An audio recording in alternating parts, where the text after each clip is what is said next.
কৌশলগত পারমাণবিক অস্ত্র কিভাবে মোতায়েন করতে হয় সে বিষয়ে দ্বিতীয় ধাপের মহড়া করেছে রাশিয়া। তাদের এই মহড়ায় বেলারুশের সেনারাও অংশ নেয়।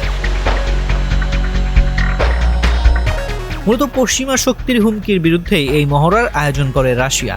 রাশিয়ার দাবি, ইউক্রেনকে বিলিয়ন বিলিয়ন ডলারের অস্ত্র সরবরাহের মাধ্যমে যুক্তরাষ্ট্র ও ইউরোপীয় মিত্ররা বিশ্বকে পারমাণবিক যুদ্ধের দ্বারপ্রান্তে নিয়ে যাচ্ছে, কারণ তাদের সরবরাহ করা অস্ত্র রাশিয়ার ভূখণ্ডে ব্যবহৃত হচ্ছে।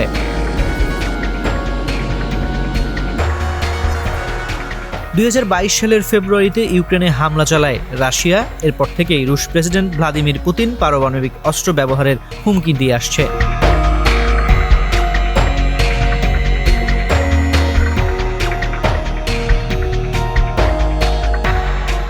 মহড়ার প্রথম পর্যায়ে ইস্কান্দার ক্ষেপণাস্ত্রকে কিভাবে সশস্ত্র ও মোতায়েন করতে হয় তার প্রশিক্ষণ দেওয়া হয়েছে। কিনঝাল হাইপারসনিক ক্ষেপণাস্ত্র কিভাবে অস্ত্রে সজ্জিত করতে হয় তারও প্রশিক্ষণ দেওয়া হয়েছে। রাশিয়ার প্রতিরক্ষা মন্ত্রণালয় জানিয়েছে, দ্বিতীয় ধাপে রাশিয়ার সেনাদের সঙ্গে বেলারুশের সেনার অংশ নেয়। এতে কৌশলগত পারমাণবিক অস্ত্রের মোতায়েন নিয়ে অনুশীলন হয়। মহড়ার বিষয়ে প্রশ্ন করা হলে ক্রেমলিনের মুখপাত্র দিমিত্রি পেসকভ বলেছেন, পরিস্থিতি উত্তেজনাকর। ইউরোপীয় ইউনিয়ন ও ওয়াশিংটন যে পদক্ষেপ নিচ্ছে তা উস্কানিমূলক।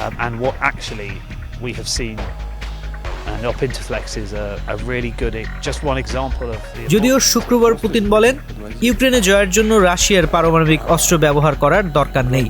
সেন্ট পিটার্সবার্গের ইকোনমিক ফোরামে রাশিয়ার এক প্রভাবশালী বিশ্লেষক প্রশ্ন করেন, ইউক্রেন ইস্যুতে পারমাণবিক পিস্তল ধরা হবে কিনা।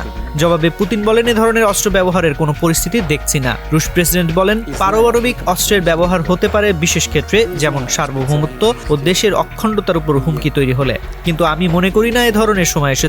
পারমাণবিক অস্ত্র ব্যবহারের কোনো প্রয়োজন নেই।